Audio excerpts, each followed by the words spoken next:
नमस्कार जय जगन्नाथ। तो आज टॉपिक रे देखिबा आमे फिफ्थ पोलिंग पाखु आरंभ करी प्रिजाइडिंग ऑफिसर पर्यंत ड्यूटी करिया जाउछन्ती बा ट्रेनिंग नै तो केते टंका एक्जाक्टली मिलिबो से विषय देखिबा। तो आपण ट्रेनिंग 2 दिन कि 3 दिन नै सारचन्ती तापर आपण इलेक्शन ड्यूटी करिया जाउछन्ती। मन करंतु 20 तारिख आपण इलेक्शन ड्यूटी अछि माने वोटिंग डे, बट आपण 19 तारिख दिन घर बाहर माने घर बाहरले किबा 18 तारिख बाहरले तो काहाकू केते टंका मिलिबो से विषय मध्ये देखितबा। विथ टीचर्स केवल एजुकेशनल इनफॉरमेशन ही आपको मिले, अन्य कौन वीडियो आप चैनल पाइबे ना। तेणु इलेक्शन संबंधी बहुत गुड़ा टॉपिक अपलोड कर सारी, तो आप डिस्क्रिप्शन जाए बहुत गुड़ा वीडियो देखिपारे। तो चलते टॉपिक भर को जी, जो यूटिलाइजेशन सर्टिफिकेट दूसरी तो आगुरी कंटीजेंसी आपको 250 टंका 300 टंका भितर मिलूला। तो एथर कौन है ना यूटिलाइजेशन सर्टिफिकेट जो देखुं तो ये आपको केवल 100 टंका ही मिलूँ। एथिरे प्रिजाइडिंग ऑफिसर को 50 टंका रही, फास्ट पोलिंग ऑफिसर को 50 टंका रही, आउ अदर किसी ना। किंतु यूटिलाइजेशन सर्टिफिकेट आप काउंटर में सबमिट कलापर आप रिलीव हे ना रिलीव हो पारे ना।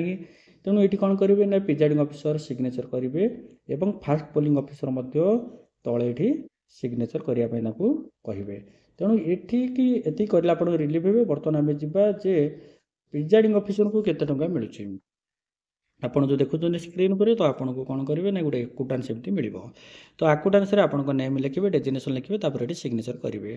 तो ये रही कौन ना प्रिजाइडिंग ऑफिसर को मिल ट्रेनिंग केते दिन नौ ना ट्रेनिंग आप 2 दिन ना। तो 2 दिन ट्रेनिंग केते टंका रही ना 700 टंका अर्थात 350 टंका ना रही।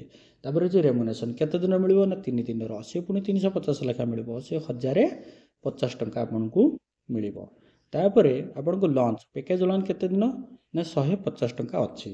तेणु एतिकी मिसला पर केते दिन ना 1900 टंका ही आपन को होची। ताहले आपन देखंतु 700 ये पुणे रहिला 1050 टंका केवल कोन रेमुनेशन पई।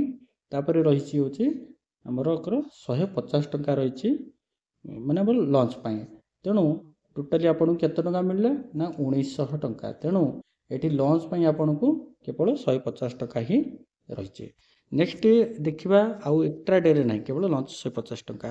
नेक्स्ट रही कारण ट्रेनिंग अलरेडी आपको लंच दे देथिबे गोटे ट्रेनिंग, तेणु आपको से जगह मिलला ना केवल वोटिंग डे आप 150 टका लंच पर रही 150 टंका।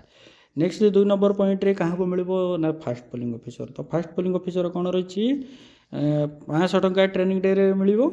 नेक्स्ट रही 750 टंका रही कौन रेमुनेशन 3 डेज 250 लेखा रही। पैकेज लंच रही 150 टंका, ये रहा 1400 टंका। तो आउ कि एक्स्ट्रा ना।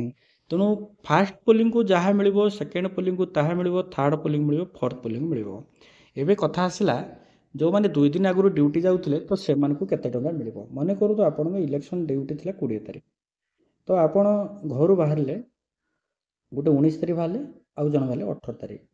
तो 18 तारिख जी घर बाहर जी टंका मिल 19 तारिख जी घर बाहर से टंका मिल। ये क्या कम बेसी ना जी गोटे दिन आगु ड्यूटी गले से कम पैसा पाइबे, जी मुझे गोटे दिन आगु ड्यूटी अधिक गली मत अधिक टंका मिल चांस ना। जी स्क्रीन आप देखुं तो मुझे देखीदे से टंका ही आप पाइबे। टोटाली 8900 आउ 100 टंका एक्स्ट्रा मिल से पुणी यूटिलाइजेशन सर्टिफिकेट। तेणु हूँ टोटाली आपको 9000 टंका ही मिल। एवं युवाक समस्त सिग्नेचर करेंगे पोलिंग एजेंट मानकर आम पोलिंग ऑफिसर मानकर सिग्नेचर करेंगे सबमिट करेंगे। Thank you. आज टॉपिक पुणी थे नुआ टॉपिक नहीं आसबे। Bye bye.